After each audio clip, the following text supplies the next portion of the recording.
कराची के शहर के कातिल डंपर माफिया के खिलाफ प्रेस कॉन्फ्रेंस का जवाब पीपल्स पार्टी के तर्जमान दे रहे हैं। पीपल्स पार्टी तर्जमानों की फौज अपनी तनख्वाह हलाल करने की नाकाम कोशिश कर रही है। बोरीबंद लाशों का इल्जाम तराशियां पुरानी हो चुकी पीपल्स पार्टी तर्जमान कुछ नया लाए। सुबह सिंध मोहब्बतों की धरती थी जिसमें नफरतों और तकसीम का बीज पीपल्स पार्टी ने बोया।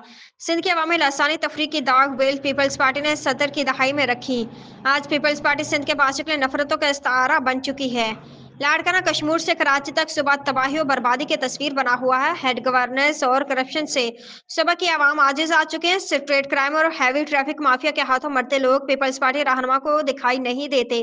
पीपल्स पार्टी के तर्जमान का बयान इस बात का सबूत है कि पीपल्स पार्टी डंपर माफिया के पुष्टपनाही कर रही है।